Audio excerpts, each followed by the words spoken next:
Hello, everybody. I'm Wild Chevy. Today I'll be interviewing the folks from Demented Games, the creators of the game Twisted. How are you guys today? Good, thank you. Good.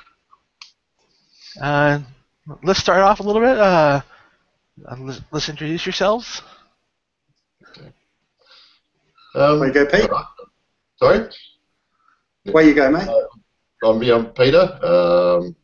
I have a hand in designing a lot of the characters, just the initial designs, doing the rules at the moment. Sort of a bit of more of a painter than a gamer, but I've dabbled in skirmish games and RPGs for a long time. So that's where I'm coming from with the project. Yeah, off you go. Hi, I'm Adam. I suppose I'm the originator of the project. Yep.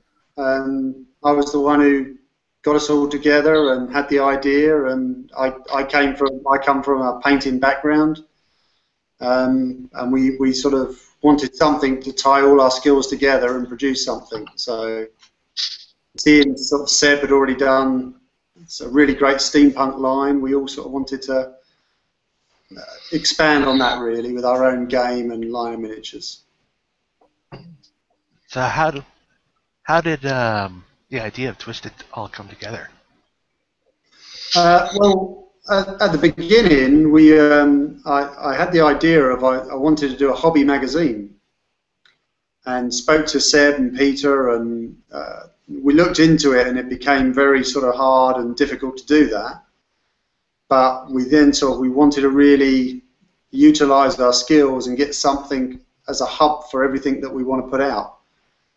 And that's when we came up with the idea of the game, and especially a steampunk-based game, because we all sort of love the genre. And like I said, Seb's sculpting skills are way out there, and we wanted to utilize that and really build something on that.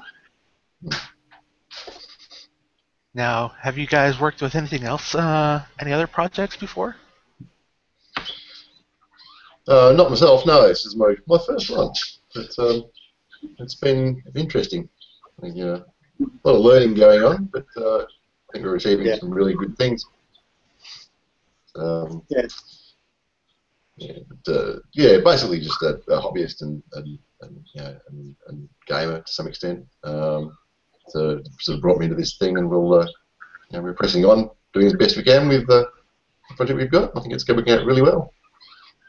Yep, it's first thing for me as well, and yeah, it's been a very surprising journey so far. We were really very aware of Seb's sculpting skills, but Peter has surprised us more and more with all the writing, the rules, the designs. That's the thing that people have to realise, that all the initial briefs and sketches come from Pete. So it's really blown me and Seb away, the stuff that Pete's produced. Yeah, I've been keeping up with the YouTube page, and I've liked what I've read so far. Liked what I've seen. Cool. Yeah. There's a lot more interesting things to come that way. I have some cunning plans in mind that will probably surprise a few people, but the story's moving along quite nicely. One of the things that I like about the stories is that we don't have an evil faction and a good faction as such. Everyone's sort of got a little bit grey sort of side to them. There's the bad guys. Some of the bad guys are slightly good, and some of the good guys are slightly bad.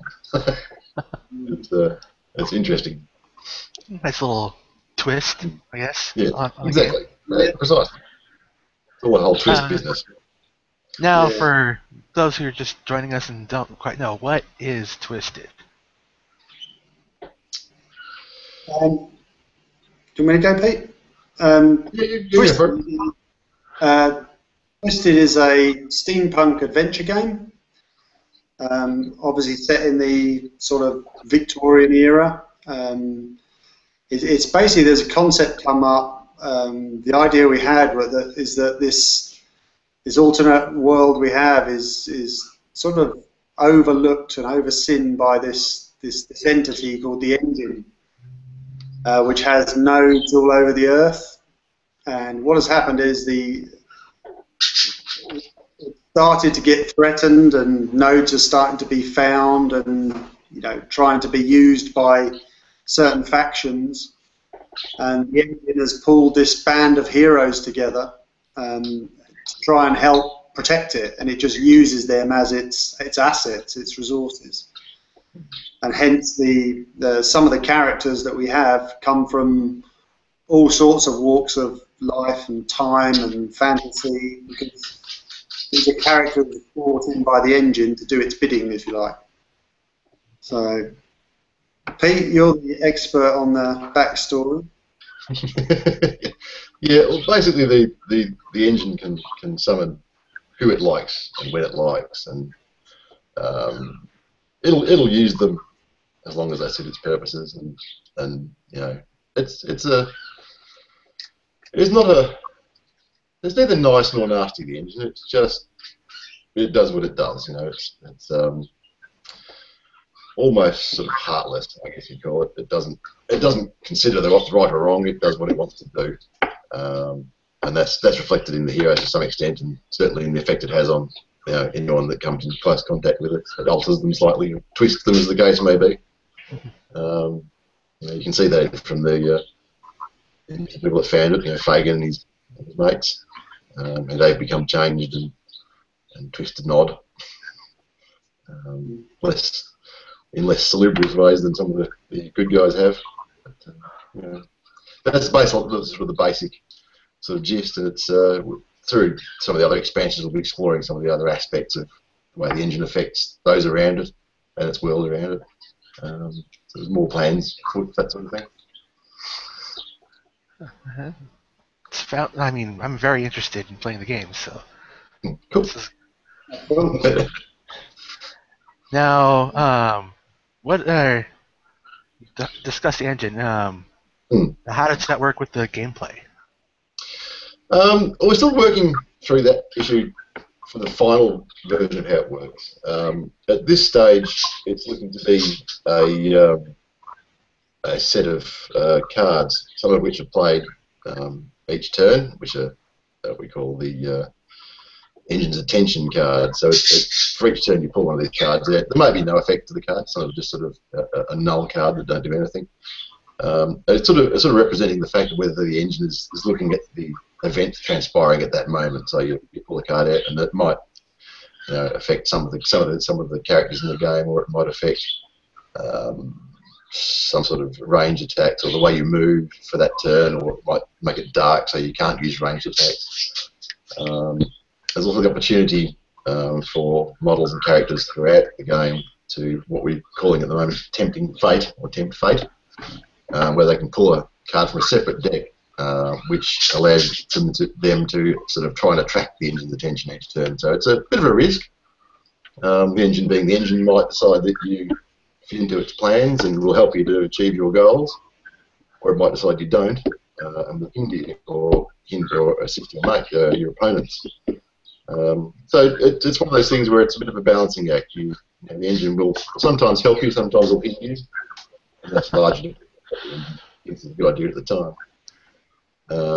And that's difficult to tell on a turn-by-turn basis. It's sort of randomness, which is really wanting to get into the game. So adds the sort of replayability and the fun, I think, if it's just a bit sort of unpredictable. Sounds pretty interesting.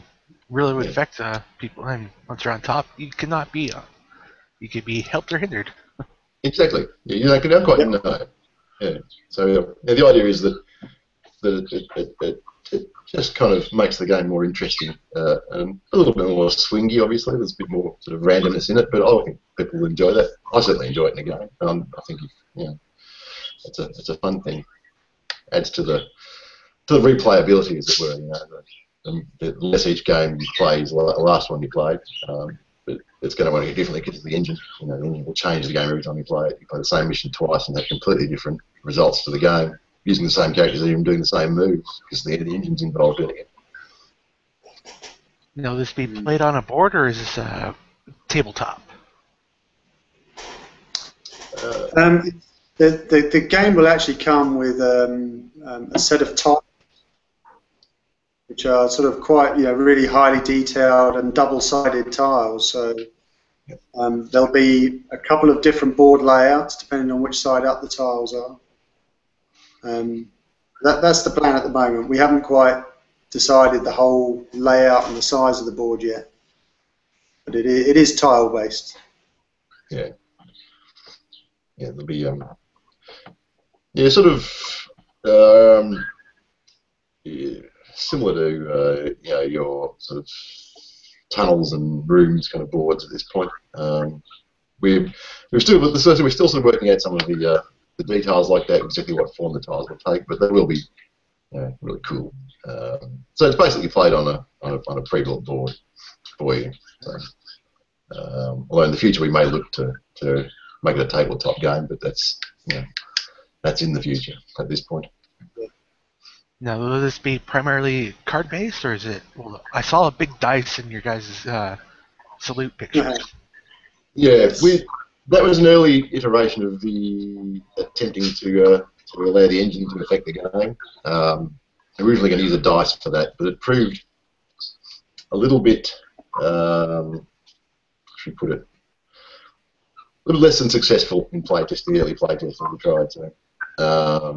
So initially, the dice was going to be sort of represent, the engine on a turn by turn, and almost move by move basis. But it made it a bit too swingy for even my liking. I like swingy.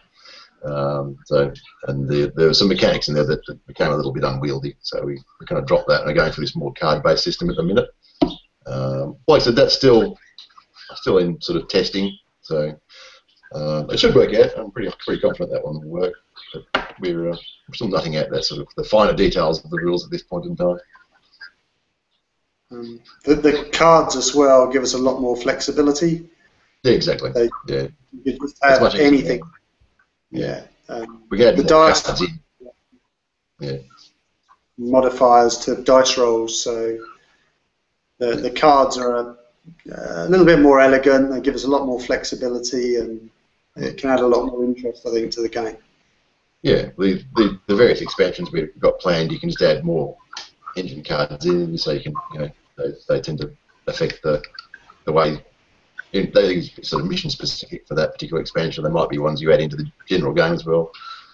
That sort of stuff's all still being worked out. But suffice to say, it will be very cool. Now, what's the overall objective for the players of the game? It's kind of the initial set of missions, which will be designed so you can play them individually as just a couple an hour and a half gaming just for fun. Will be to get the heroes, the engine's heroes, to stop Sykes' gang from controlling the node of the engine which Fagan has discovered. In case you haven't determined that the bad guys, as it were, in this first set we're doing, are based on the characters from Oliver Twist, so they're all sort of, there's Oliver's in there and Fagan's in there. At this point, when the game starts in the storyline, Fagan has discovered a node and tinkered with it, turned it on, and twisted all his little thieves, horrible little Urkin, as we call them. Bill's become almost demonic, as we've seen from the miniature. I'm not saying what's happened to Nancy just yet, but she's not nice anymore, put it that way. There's a few other interesting characters we've got up our sleeve which you haven't seen yet. So. But the idea is to stop them from successfully gaining control over a node. They've discovered it, they've turned it on, but don't quite know what they're doing yet. So the idea is to get there before they can figure out what they're doing, and things will get ugly.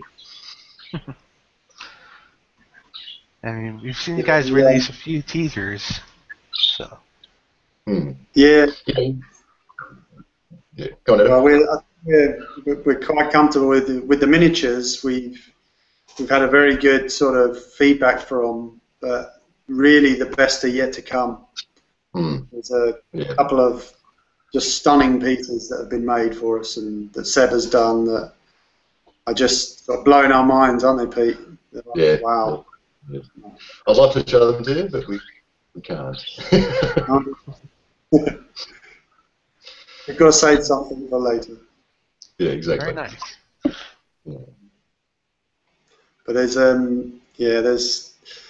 just some amazing the concept artists we've had working with us have been really good, haven't they, Pete? We've just had some fantastic designs done, and they're just really capturing the look and feel that we want, and it's a long process at times, but it's worth it in the end.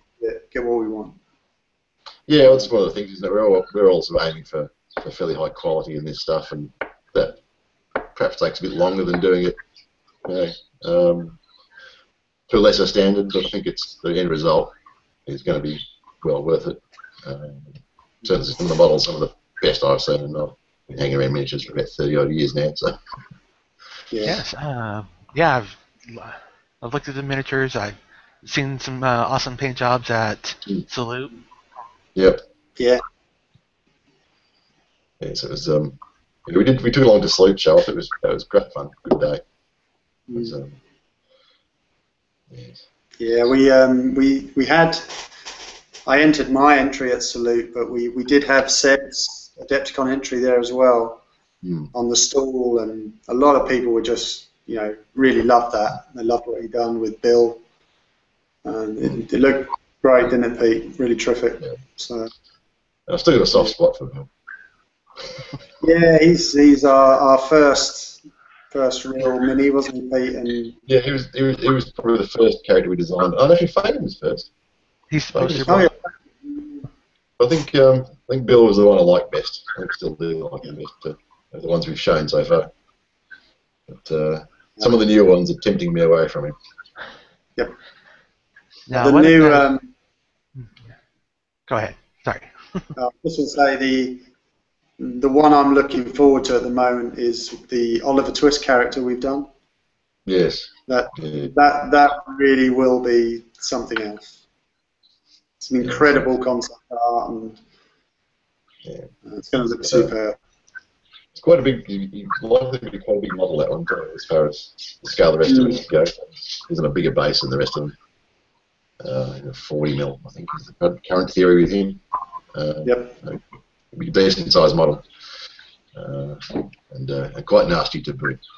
Once you get to see his rules, he hurts. People are going to love that.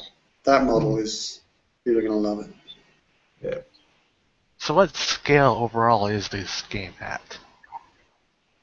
32 mil. Yeah, it's 32 mil, I think it is the technical size. If anyone's seen Sebastian's Build a Harmony stuff, more or less the same size as that, fraction bigger, but not much. It's quite finely detailed, but it's a good size. Good comfortable size. Yeah. Now, will you guys be rolling out a store to release the miniatures first, or wait for the game? I think we're going to be waiting for the game. We are talking about at the moment doing a couple of 1 or 2 pre-release ones, because we're going to be attending a big show in Germany. Is it Pete Spieler? Yeah. We might be doing a limited edition miniature, perhaps, that might be on sale there and on our store when it's up and running. Yeah. But the actual, I think we're going to try and hold everything that's in the box set. We'll try to hold that back until the Kickstarter. Yeah. I think. Yeah, we've had some consideration of busts and things like that we might look at, but it's all our focus at the moment is getting the rules right and the miniatures right, and some of the stuff we'll deal with and get it out to people as soon as we can. I think it's the most important thing with any game, obviously, is the rules and the models. I think focusing on those at the moment. Now, you mentioned Kickstarter. Do we have a time when we can see that coming out? Well, we're aiming. We're trying to get around August, September. But whether that'll happen or not, we don't know yet. We're sort of making progress, but it's obviously we're really trying to get everything so right at the moment that it's taking time. So we're still hoping for that, but we're not going to know for a little while yet. Yeah.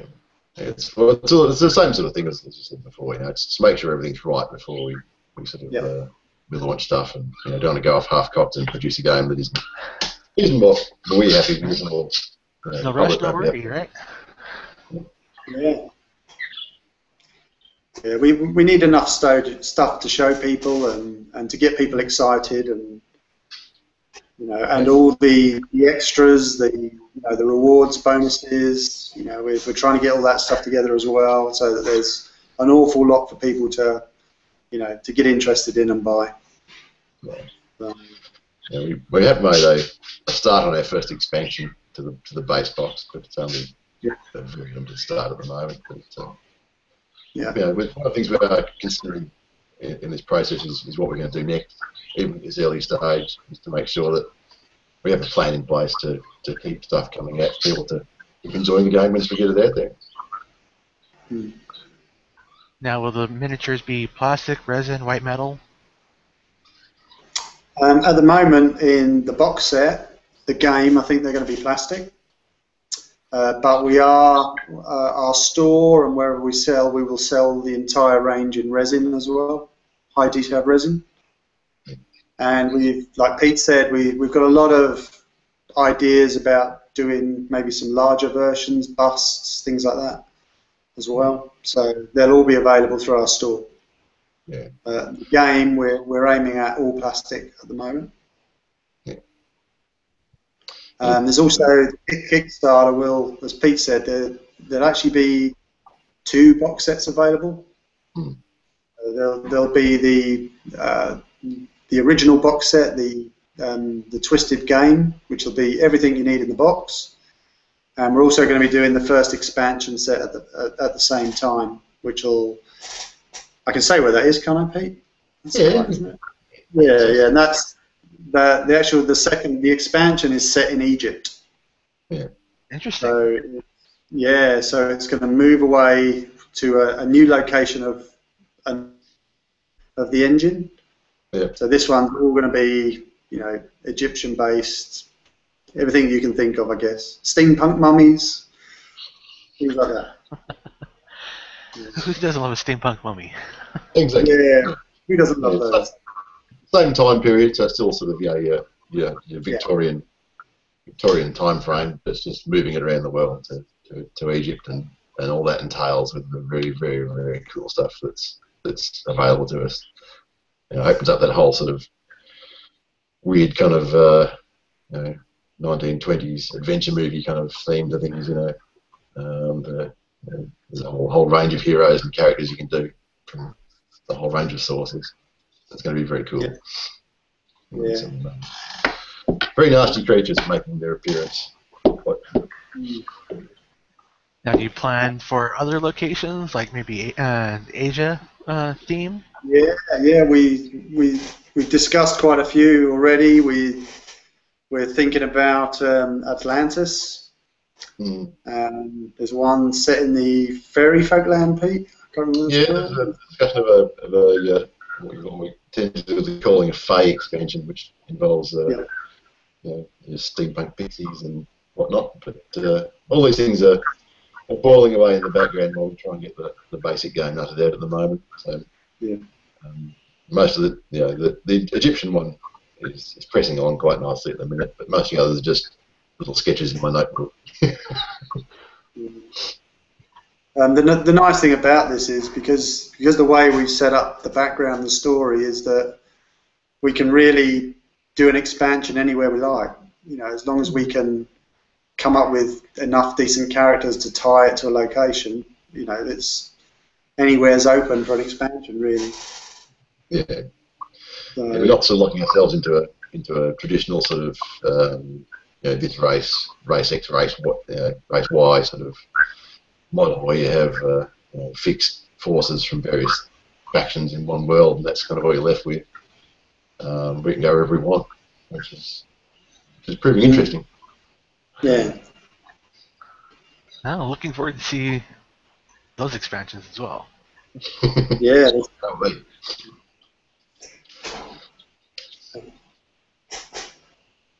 Now, coming back to the Kickstarter, what do you guys expect the main box will include? I think there's going to be around 32 to 35 miniatures. Mm. I think there's going to be a rule set. There'll be the boards. There'll be all the cards or all the dice that you need to play the game. Pretty complete kind of set. There'll be the various board sections, all the various counters and markers for explosions and whatnot. All the usual stuff you expect to get in the game. Plus some really kind of nice models. The exact size of the rule book hasn't been determined quite yet, because the things we get to with squeezing the rules in that you want to get in there, and all the fluff and whatnot that you want to get in there as well. So yeah, a number of cards, we're not quite certain at this point, but I would suggest around about 40, 50 cards of various types. So lots of good stuff. That's all going How to many be. Urkin are going to be in that box? Sorry? How many Urkin are we going to see? Ooh, Probably 6, I think, isn't it, in the first box? 6 or 7? 6, I think it is, initially. yeah.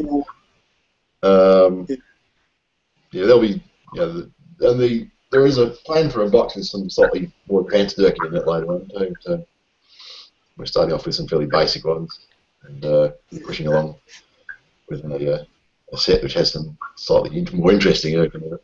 They're nasty little fellas. Yeah. They're They will actually. Sorry, Pete. No, it's all right. I was just about to say that the Durkin are kind of like how do you describe them? Slightly psychotic goblins almost in some way. The way the attitude was.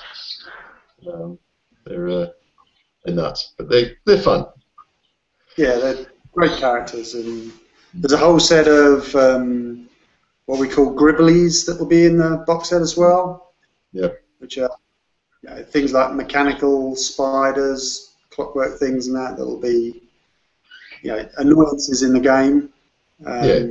Also going to be one monster type character, Pete, wasn't there? The sewer beast. Some sort of beastie thing. That one's yet to be defined yet, but the Gribblies are an interesting little thing there, as if you brought them up. They're at this stage of the game, they're kind of a neutral faction, is that they operate and do what they do, adding again to the randomness of the game, so that they come onto the board randomly and will do horrible things. They will. They're not controlled by either player at this stage. They kind of move onto the board and bite and be unpleasant. So they're They can attack either side. yes, yeah. They'll be interesting. It's once again, so they're kind of that replayability that I want to, or that we want to get into the game. The more things happen that neither player can really predict, the more you can play the game more than once using the same mission. That's the kind of thing I really like in the game, is some replayability. You can play it more than once and never get the same result twice. You're in good shape. Yeah. Now, will we ever see an engine faction, or? You never know. You never know. Yeah, the heroes are kind of the engine faction. It builds what it wants, but you never quite know where you might end up. There's, some thoughts floating around my head about that. By keeping them secret, even from Adam. Ooh.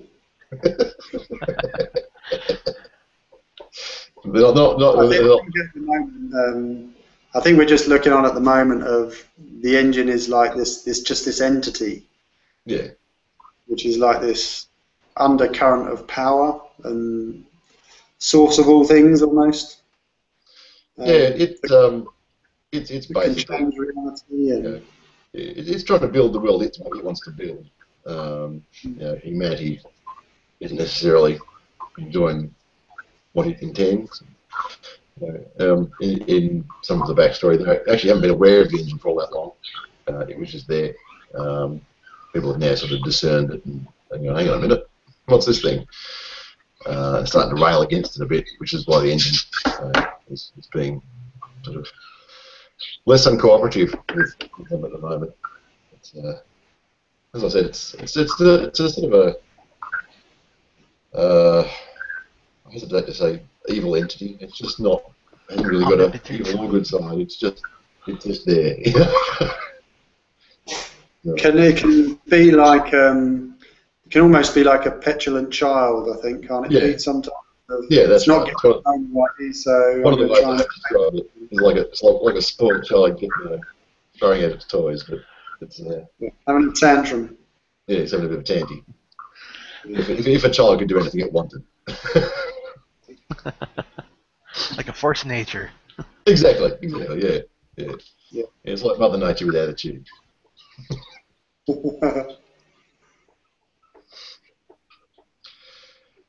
See, so we saw you guys at Adepticon. We saw you at Salute.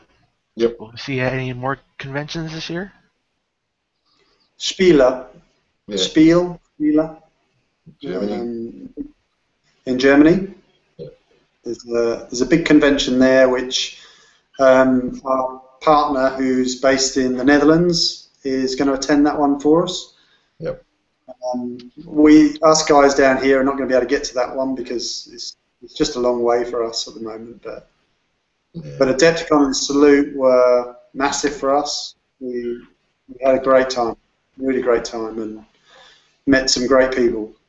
Yeah, good. We kind of focused on getting the game right at the minute, and that's kind of using most of my attention, most of Adam's and Sebastian's as well. So we're focusing on that and looking towards the Kickstarter at the moment. So there probably won't be much more attendance for this year, much I wouldn't have thought. With I think more than likely be next year by the time we get up to the shows again. I would have thought maybe some local ones around Australia, but not much else. I wouldn't have thought. Nothing planned at this stage anyway. No. Hopefully we can get back next year to Adepticon and Salute and possibly something like Gen Con next year, which is probably one of the biggest ones. So if we can get our act together and get everything done and out there, we'll certainly be looking at that next year, definitely. Push the iron to Peter. Sorry? So put the hot iron to Peter. Get him working. Yeah. I've got several ones. Yeah. We have to beat and whip him constantly. Drive him on. I think once we get the Kickstarter under our belt and know exactly where we're going from that point of view, we can start to plan for more convention stuff in the new year. A lot more to show people, and a lot more to tell people as well. Should be interesting. Yeah. It's just there's just the time factor at the moment. It's just some of the stuff we're doing at the moment. We've sort of taken 2 steps forward and gone 3 steps back, and a lot of this is new to us. So we're finding our feet almost, and we've made a couple of mistakes, haven't we, Pete, along the way? And we have, yes. There's a lot of stuff to figure out before the Kickstarter. Just to make sure we've got a lot of loose ends tied down, and we don't end up sort of promising stuff we can't deliver. That's bad. I don't think I'm sure we would say the same, that you don't realise how much actually goes in to actually making a game like this. It's on the surface it looks very simple, like it's just a rule book, a couple of board sections and some miniatures, and it's just so much work has gone into this. It's incredible. It's certainly opened our eyes, I think, with what it entails.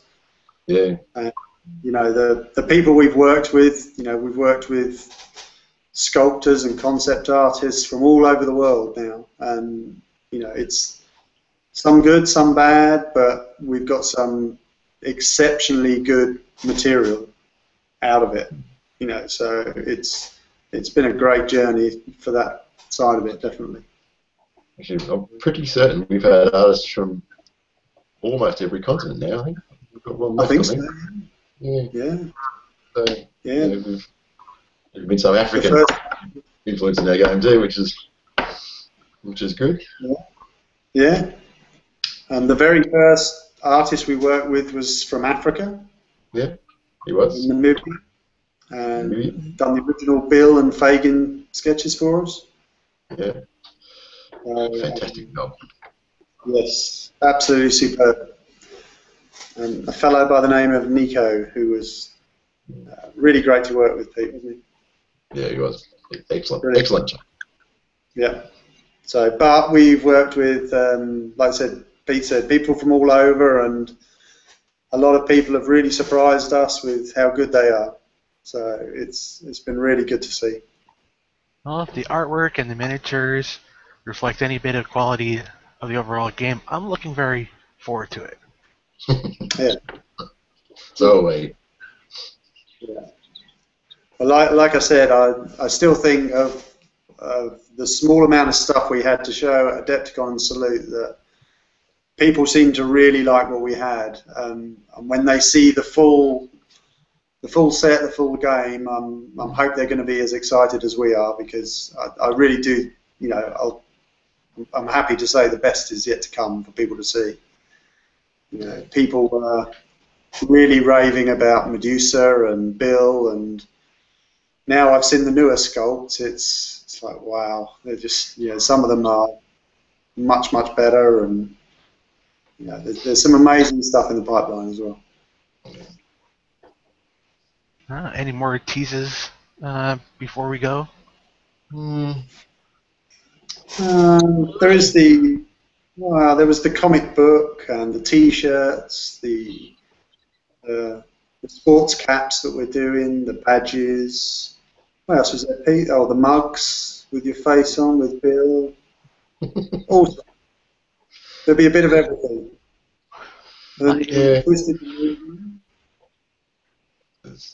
Twisted the movie. Stuff coming up, which we're not telling you about just yet. Yeah.